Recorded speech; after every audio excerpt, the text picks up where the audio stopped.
نحمدہ ونصلی ونسلم علی رسولہ الکریم بسم اللہ الرحمن الرحیم السلام علیکم ورحمۃ اللہ وبرکاتہ۔ میرا آج کا ٹاپک فصل نمبر 2 غسل دینے کے بیان میں۔ میت کو جب غسل دیتے ہیں تو یہ غسل دینا فرض کفایہ ہے۔ یہ ویڈیو آپ کو اس وقت کام آئے گی اگر آپ سنیں گے اور ان باتوں کو یاد رکھ لیں گے تو آپ کو جب اپنا قریبی والدین میں سے بہن بھائیوں میں سے جو فوت ہوگا، جو انتقال کرے گا، اس دنیا سے جائے گا، تو آپ کو جب غسل دینا ہوگا تو یہ ویڈیو آپ کو اس وقت بڑا کام دے گی۔ غسل دینا میت کو فرض کفایہ ہے۔ جب غسل دینے کا ارادہ کریں تو غسل کی چوکی کو خوشبو کی دھونی دیں، یعنی 1 بار یا 3 بار یا 5 بار اس کے چاروں طرف دھونی پھیریں اور اس پر مردے کو لٹائیں جو فوت ہو گیا، اور بہتر ہے کہ چاروں طرف پردہ کر لیں۔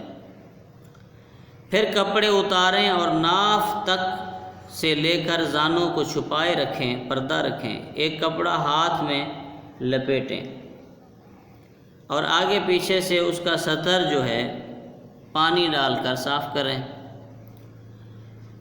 اس کے بعد کہا کہ وضو کرائیں، لیکن میت اگر بچہ ہو تو وضو کی ضرورت حاجت نہیں۔ اس وضو کا طریقہ یہ ہے کہ پہلے منہ دھوئیں، پھر دونوں کوہنیاں سمیت دھو کر مسح کریں، پھر دونوں پاؤں دھوئیں ٹخنوں سمیت۔ دہنے عضو کو پہلے دھوئیں اور بائیں کو بعد میں۔ منہ اور ناک میں پانی نہ ڈالیں۔ بعض علماء نے فرمایا کہ کپڑا تر کر کے اس کے منہ پر پھیریں، منہ میں پھیریں یا دانت مل کر صاف کر لیں تو لب کی میل چھڑائیں اور ناک کو تر کپڑے سے اندر سے صاف کریں اور غسل کا پانی گرم کر لیں، اور اگر ہو سکے تو اس میں بیری کے پتے جو ہیں ملا کر پکا لیں اور اسے چھان لیں، اور اگر سر میں بڑے بال ہوں تو ختمی پانی میں خوب مل کر چھان لیں۔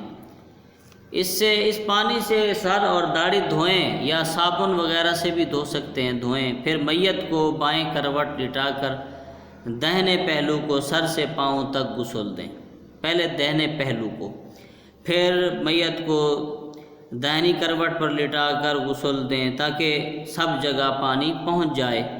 پھر پیٹھ کی طرف سہارا دے کر بٹھائیں اور شکم اوپر سے نیچے کی طرف آہستہ آہستہ ملیں۔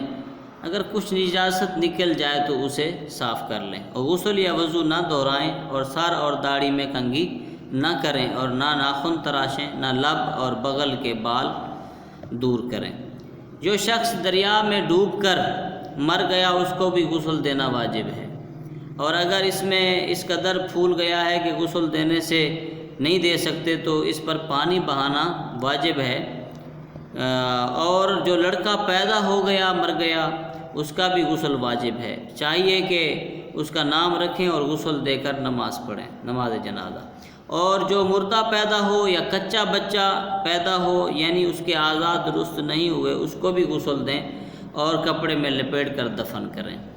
اس پر نماز جنازہ نہیں ہے۔ جس میت کے مومن یا کافر ہونے کا حال معلوم نہ ہو، پس اگر اسلام کی علامت اس میں پائی جائے یا دارالاسلام میں ہو تو اس کو جو ہے اس کا حکم مسلمان کا ہے، اور جو شخص سمندر کے سفر میں مرے تو غسل و کفن و جنازے کے بعد اس کو اس کے وزنی چیز سے باندھ کر سمندر میں ڈال دیں۔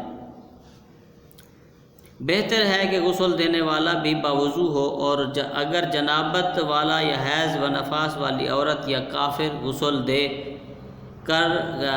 تو کراہت کے ساتھ جائز ہے، اور مستحب ہے کہ میت کی قرابت والا غسل دے، اور اگر جو قریب رشتہ دار ہیں وہ غسل دیں، اور اگر اس کو غسل دینے کا طریقہ معلوم نہ ہو تو پرہیزگار آدمی دے، اور غسل دینے والے کو چاہیے کہ اچھی طرح غسل دے کہ تمام بدن میں پانی پہنچ جائے۔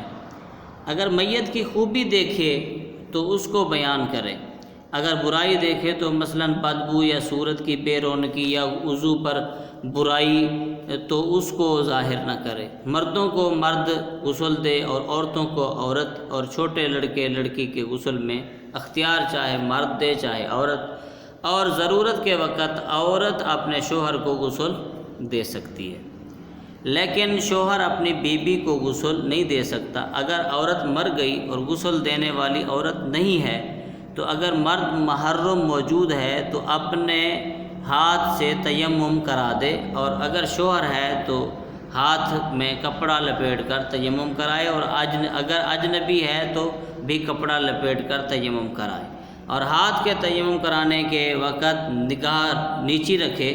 بوڑھی اور جوان عورت کا ایک حکم ہے، اور اگر مرد مر جائے تو غسل دینے والا مرد نہیں ہے تو عورت ذی رحم محرم یتی تیمم کرائے، اور اگر یہ نہ ہو تو اجنبی عورت ہاتھ میں کپڑا لپیٹ کر تیمم کرائے۔ اگر لڑکا مر گیا اور باپ کافر ہے تو اس کا غسل دلانا مناسب نہیں، بہتر ہے کہ مسلمان غسل دے۔ اگر کوئی شخص سفر میں فوت ہو گیا اور پانی نہیں ملتا تو تیمم کرا کے نماز جنازہ پڑھا جائے، پھر اگر پانی مل جائے تو غسل دے کر دوبارہ نماز جنازہ پڑھے۔ یہ اس کی دوسری فصل تھی غسل کے بیان میں، جس کے بارے میں سارا موضوع آ گیا۔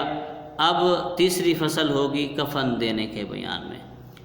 تو اللہ تبارک و تعالیٰ سے دعا ہے کہ ہم ان چیزوں کو سیکھیں اور اپنے قریب جو رشتہ دار ہیں اپنا حق، ہمارا جو حق ہے اس کو ہم حق کو ادا کریں۔ اللہ تبارک و تعالیٰ ہمیں حق پر اور حق سیکھنے اور حق پر عمل کرنے کی توفیق عطا فرمائے۔ آمین ثم آمین۔